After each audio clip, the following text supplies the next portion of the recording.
এ কি বিশু, তোর চোখগুলো এমন অবস্থা কি করে? একটু আগেও তো সব ঠিক ছিল। আমার এমন চেহারা দেখে তুই ভয় পেয়ে গেলি? আমি শম্ভুকে মেরে তার রক্ত খেয়েছি, এখন তোকেও খাবো। বিশুর এমন বীভৎস কথা শুনে পচার আর বুঝতে বাকি রইল না, এ আর সেই বিশু নেই। বিশুর পায়ের ধপধপ আওয়াজে যেন জঙ্গলের মাটি কেঁপে উঠছে।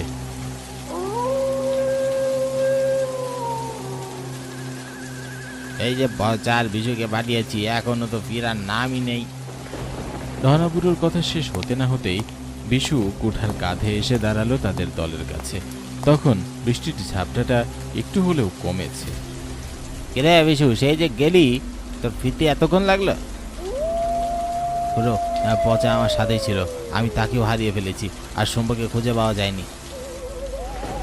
বিশু, তোর চোখ এমন রক্তবর্ণ কেন? আমার তোকে দেখে কেমন একটা লাগছে রে। ধনাবুড়োর এমন কথা শুনে বিশু রেগে গিয়ে তার পিশাচ রূপ ধারণ করে। তা দেখে সবাই ভয়ে কাঁপছে। বিশুর এমন বিকৃত চেহারা দেখে সবাই পিছনে সরে যেতে লাগলো।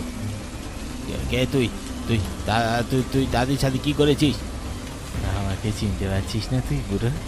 অনেকদিন আগে এই মহেশগড়ের জঙ্গলে আমি একা একটা কুঁড়ে ঘরে থাকতাম। জঙ্গলের গাছ আমার অতি প্রিয় বলে কাটতে দিতে চাইনি, এজন্য তুই আমাকে কোঠারের আঘাতে মেরে ফেলেছিস। যারা এখানে কাঠ কাটতে আসবে আমি তাদের কাউকেই বাঁচিয়ে রাখবো না, সবাইকে মারবো। বাঁচতে চাইলে সবাই ধরে পালিয়ে যাও, এটা নরপিশাচ, এ কোনো মানুষ নয়। বৃষ্টি ততক্ষণে থেমে গেছে। জঙ্গলের মধ্যে ভেজা পাতার সবসবে আওয়াজ তুলে তারা সবাই ঊর্ধ্বশ্বাসে দৌড় শুরু করলো। সেই পিশাচটাও তাদের পিছনে পিছনে দৌড়াতে শুরু করলো। এমন সময় ধনাখুরো জঙ্গলের মাটিতে ধপাস করে পড়ে গেল। বিশুর ভূত তার সামনে আসতে মনে পড়ে গেল তার কাছে দিয়াশলাই আছে। সেটা বের করে সে দেখে সেটা পুরোটাই ভিজে গেছে। ধনাখুরো বুঝতে পারল আজই তার শেষ দিন।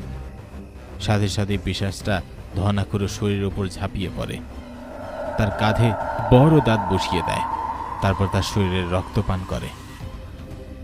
তারপর জঙ্গলের সেই উঁচু উঁচু গাছের দিকে তাকিয়ে এক হুঙ্কার ছাড়ে, যেন আজ থেকে তার আত্মা পূর্ণতা পেল।